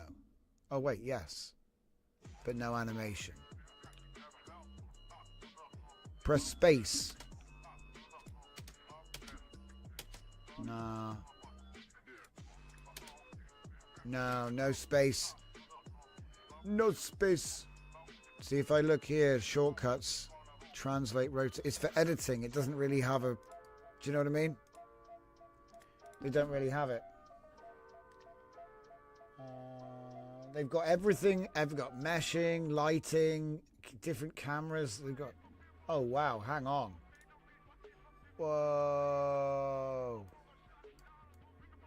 Whoa. That orthographic camera is legit. So basically the orthographic camera is always flat. Good projection. Can't move anything though. Right, anyway, we've had our fun. This is going to be good for what I need it. Oh dear. It's got memory. Empty. Yes. Right. Now. So, let me just check where we're at. So we covered Meshy, we covered the new Bunraku version, which is looking great.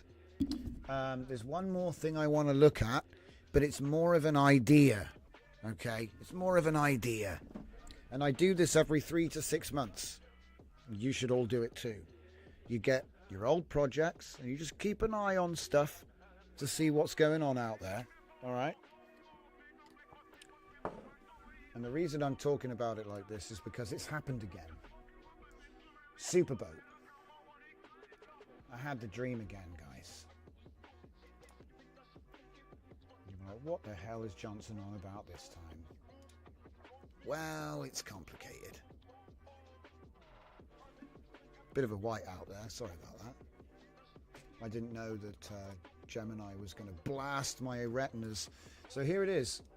October the 8th. It's a 5-minute read. So I thought it would be good for the end of the show. We can have a little talk about it. I build everything model agnostic. So even though I like Sonnet 4.5, you'll notice I build a lot of stuff for Olama models because I don't like paying. Yeah, I like the newest models, but I don't like paying. So local models are nice because most of us can even run them on CPU now.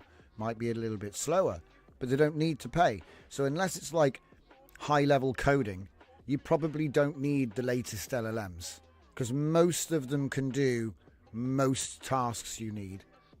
Honestly, you know, like I appreciate if you're doing like high-level web design, coding, you know, super deep research, maybe you do need to pay.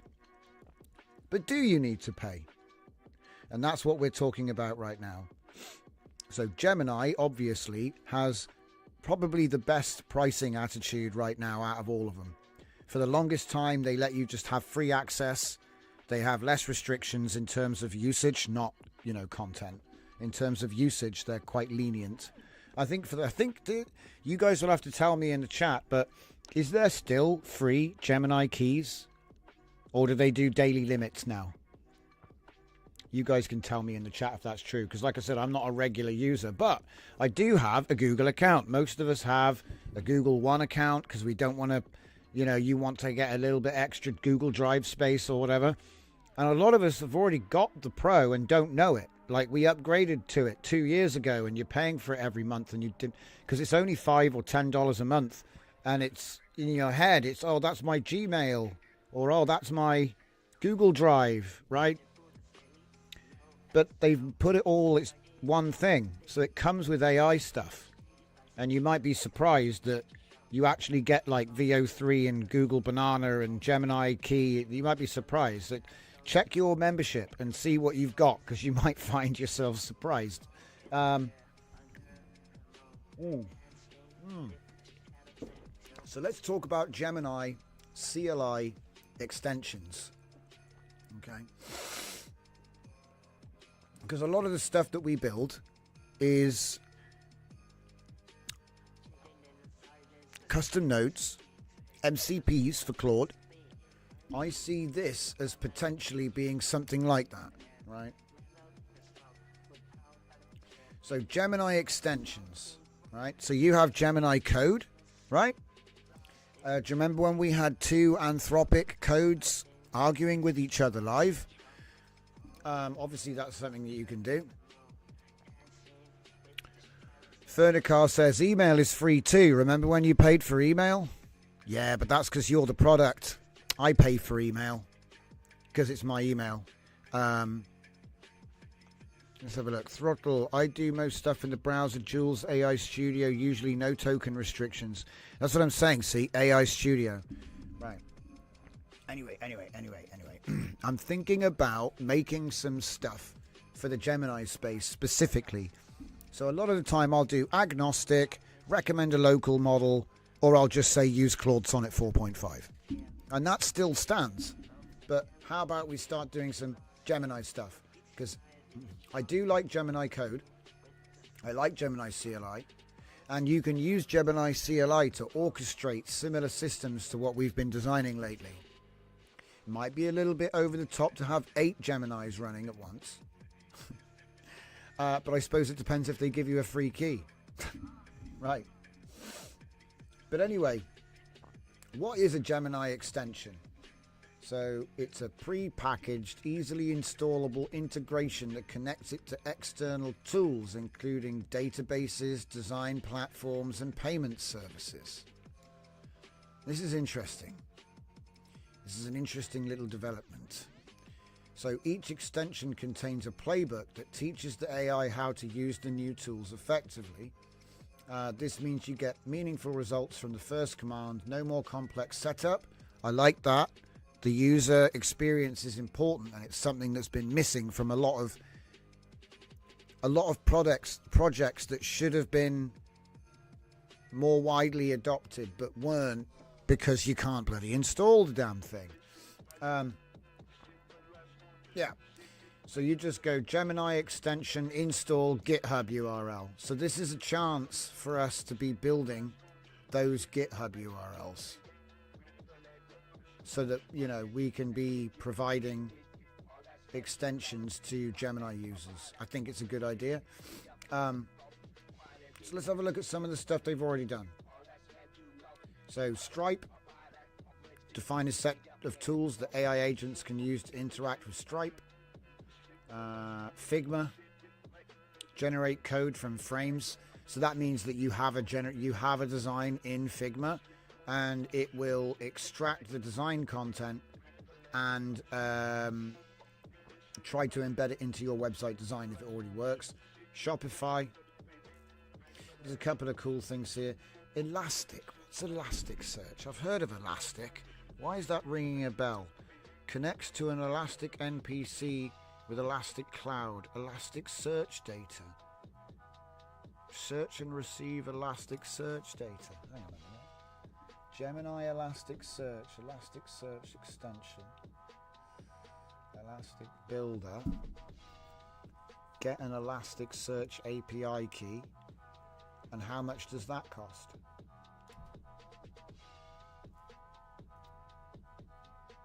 Pricing. Elasticsearch serverless. Build and search vector databases. Oh God, it's a vector database.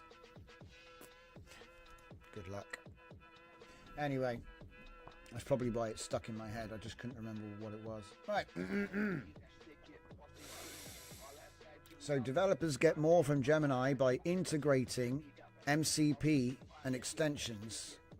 NCT tools and extensions build on this. So I don't know if this is like the next MCP for Gemini, you know, but it certainly looks a bit like that. So I want to look into this a little bit more, but I've just been noticing a lot of stuff happening on the Gemini side, which is worth talking about. So it's not just Gemini, it's also Microsoft and Google standards. They keep bringing out new stuff.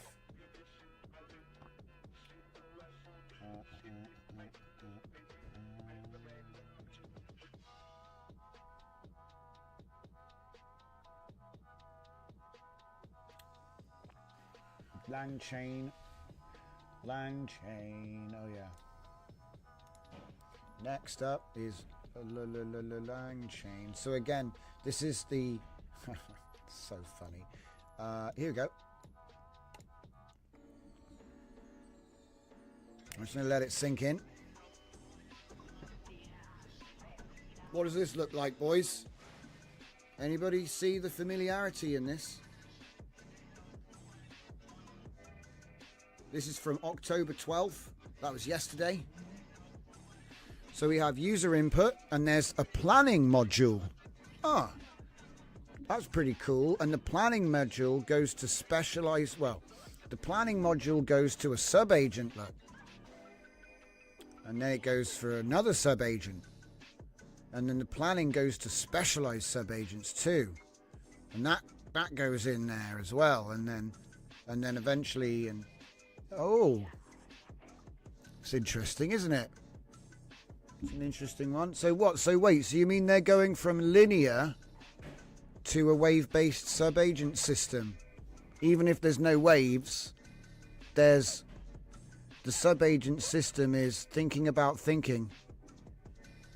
And it's got access to search, specialized, so dynamic self-prompt. Oh, that's impressive. That's an impressive implementation.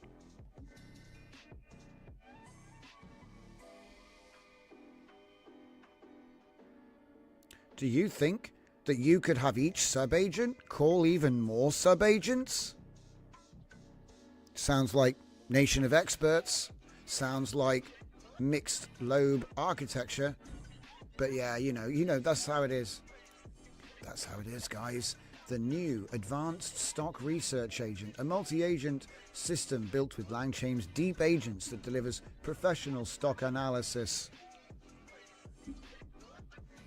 That's not an implementation. I don't know. Let me see. I built a research agent like Claude's analysis using LangChain deep agents.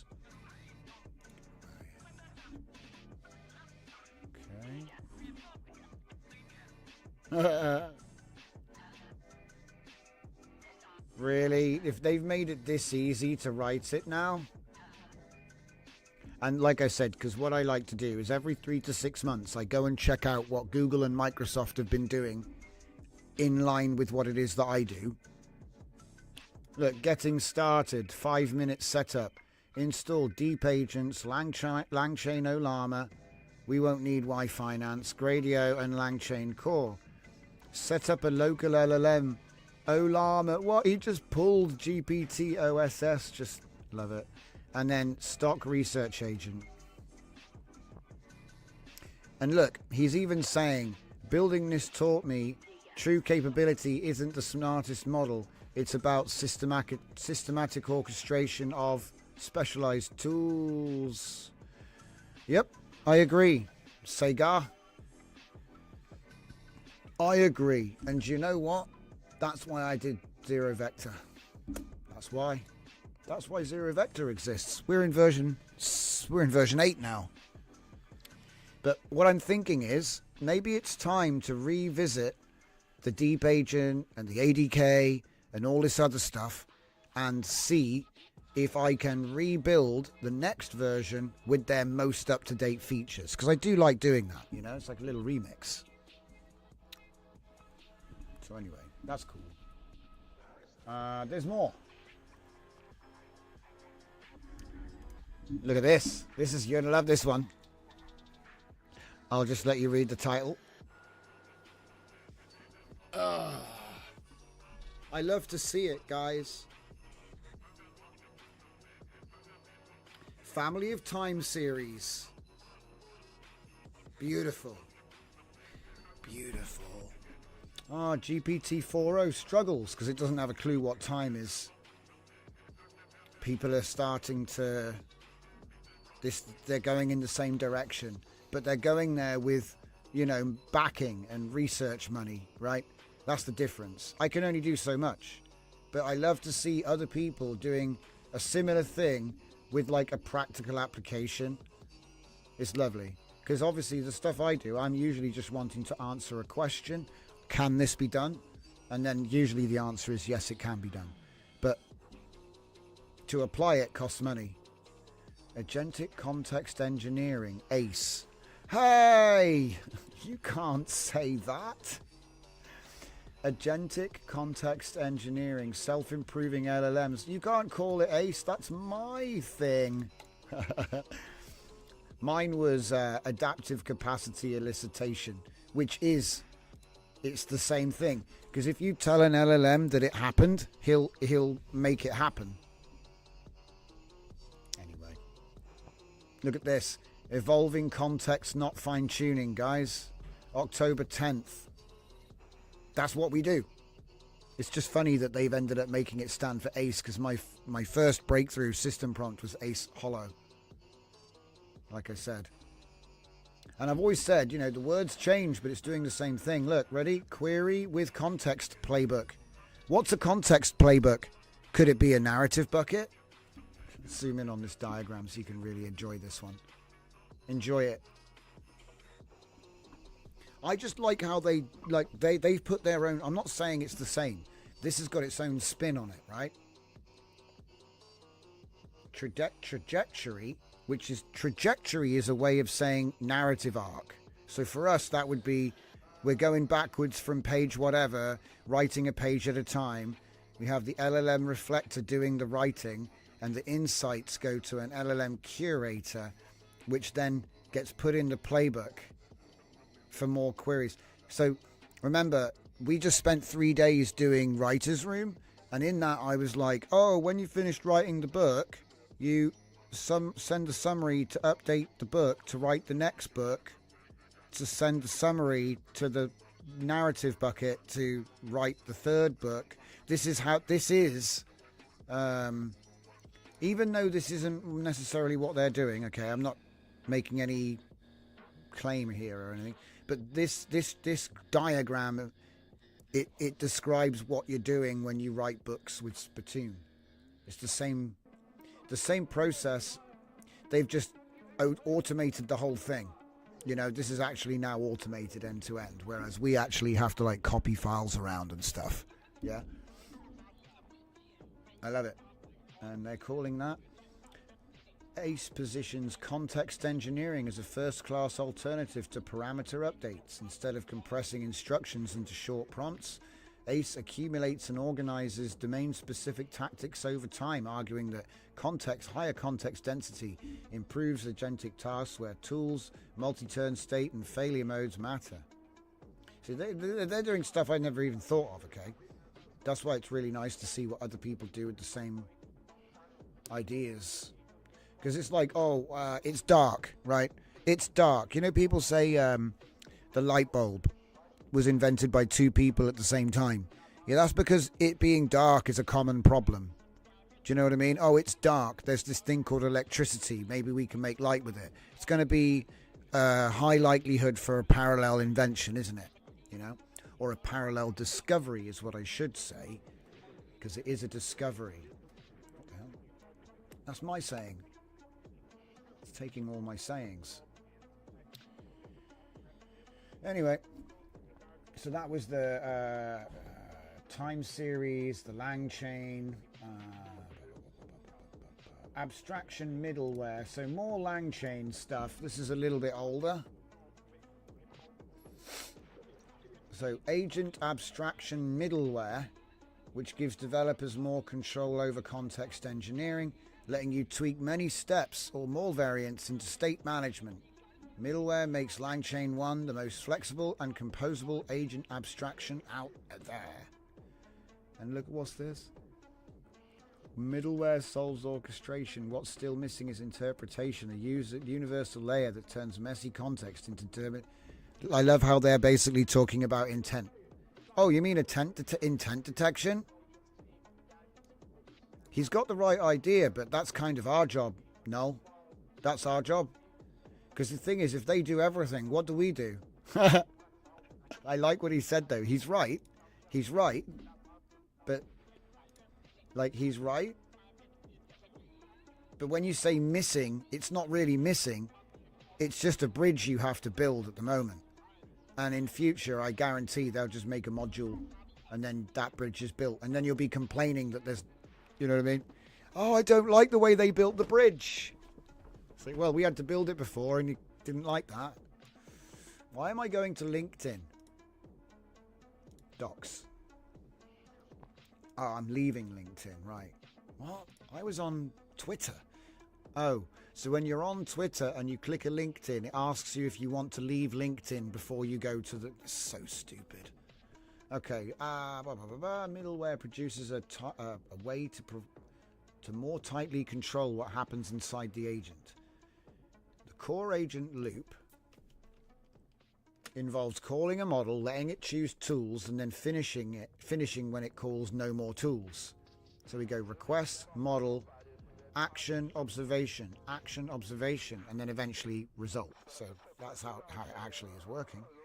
Middleware exposes hooks before and after each of these steps. Request, before agent, before model, wrap model call, after model, wrap tool call, before model. Oh, that's much nicer. That is much nicer. It's elegant. You can do anything you want. See, before, you kind of had to like try and hook it in after model, but after model it might be tools. Because I guess when they made this, tools didn't exist, so it was just request, model, result. And then they were like, oh, we've got tools. And they're like, oh, we'll make an action observation loop. The monkey patching. So what can it do? Everything. It can do everything. It can do whatever you can think of.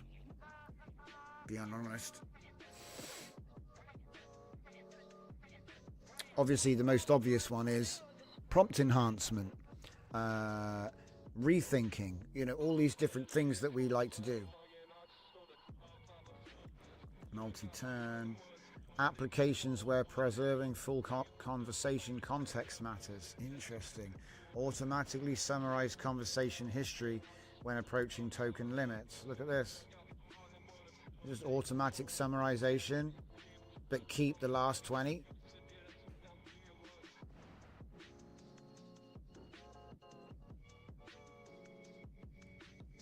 Yeah. Human in loop.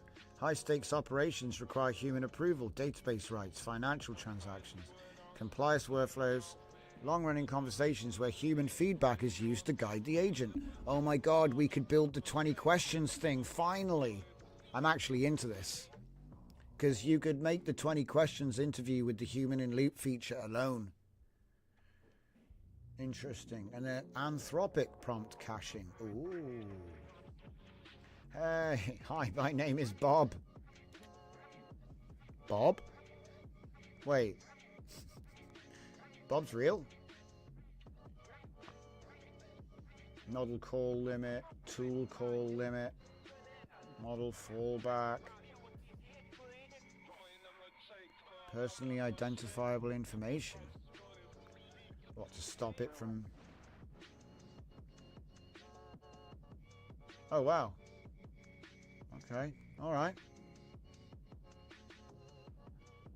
Random. API keys. Ah, a planning. That's crazy. Help me refactor. Wait a minute. Could I make a custom tins out of LangChain? That would be a 2.0.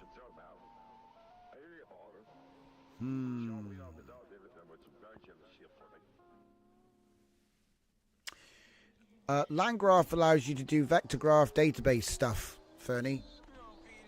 Whereas LangChain, well, it does allow workflows, orchestration workflows as well. I might be getting this mixed up with vector graph there, mate. Sorry. Yeah. I remember with Zero Vector 5, I used it for the orchestration agent workflow planning, so it could do different workflows because it had LangGraph built in. Look at this. This is so confusing. It goes, we commonly use LangChain components, but you don't need to use LangChain to use LangGraph. If you're just getting to start with agents or just want higher abstraction, a higher level abstraction. This is what I've been talking about, didn't I? Anyway, I'm glad. I love to see it. We recommend you use LangChain's agents that provide pre-built architectures for common LLM and tool calling loops. LangGraph is focused on underlying capabilities, durable execution, streaming, human in loop, and more. But yeah, because if I'm being honest, guys, since we started doing this, yeah, we did tins. We did actually tins. Oh yeah, we're nearly right. That's what I'm hoping to look at. Yeah, that's what I'm looking at over the next couple of weeks. But yeah, like I said, look at this now. Obviously, this is an AI site, so it's more likely, but this is what I like to see on sites now. You go on a page, it has a copy page, and it even has pre-formatted copy modes for different AIs. So have a look. Have you seen? This is the LLMs.txt for this site. It's like a little crib sheet of everything on the site in MD format. Look, how to create API key, how to improve this, how to connect to OpenAI account, how to define target function, evaluation, right? So like the AI doesn't even need to read the pages. It can just go to the LLMs.txt, which is in the root, and go buck wild. But you've got markdown copy of the page. You got just a text so good. I love to see it. And like I say, what I do is every couple of months I'll come in here, I'll take this, I'll put it into deep research with a little project, and then we'll build something with it to see how it actually, how the gears actually turn. But as you can see, it is quite easy now. It's not like it used to be. Yeah, everything gets easier as they build more and more cool things on top of the old cool things. Alright, now there's one more thing about this. Oh my god. Gemini code with confidence. No, not that one, that's Claude. That's a Gemini code. Haha, really? Claude has sniped Gemini code. Oh, it's because it's not called that. That's my fault. Gemini CLI. It's my fault. So, no, I thought they'd sniped it. That sort of stuff does happen. So, product is subject to the thing. Where is it though? The Gemini code assist agent mode in VS Code. What? Where's the... There we go. So I want to start making more stuff with Gemini keys, that kind of thing. Because I think it's going to be more accessible.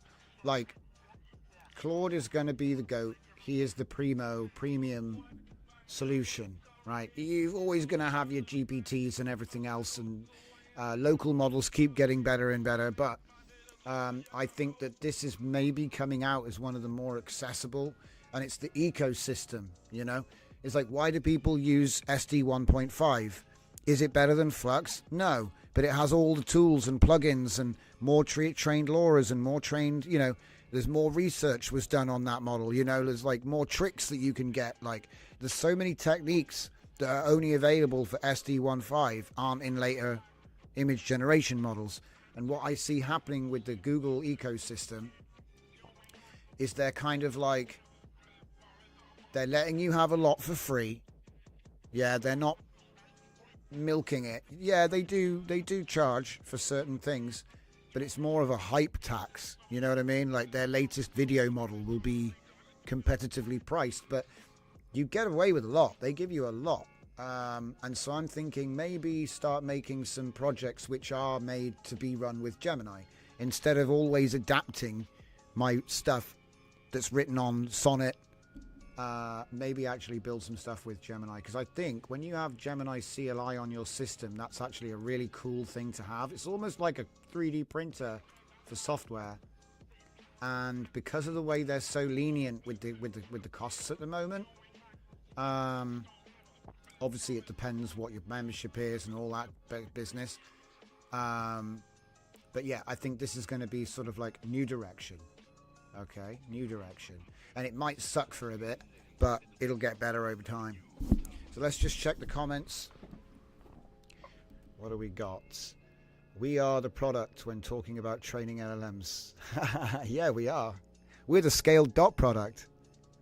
That was quite a cool... you said that ages ago. That's a long call back. Is a workflow. They can do node-based thanks to LangChain, LangGraph. Yes, indeed, yes. One of my previous zero vectors used ADK, LangChain, LangGraph, VectorGraph, Vector Database.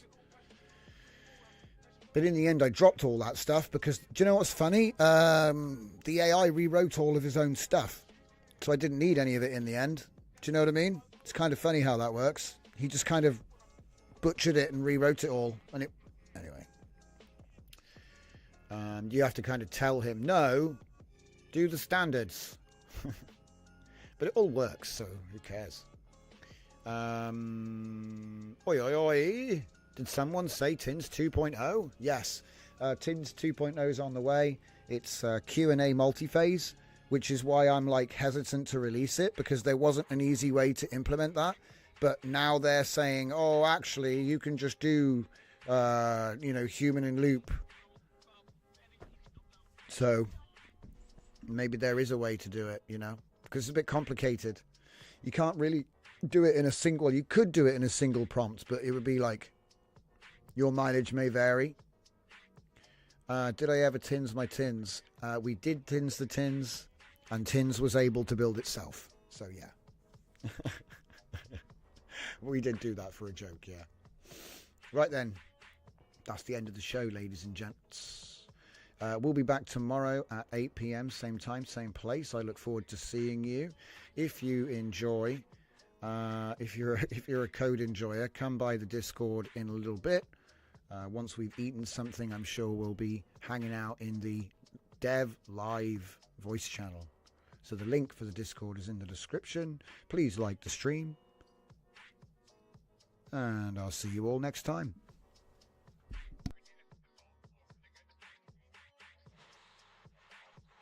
Latent de ve sığıyor eminence değil.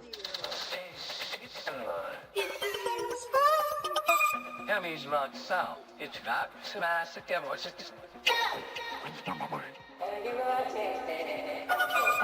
Say mama, bye, whenever it goes miss. Just give it one again, like when you can keep it check. Not far, can't have a song to okay.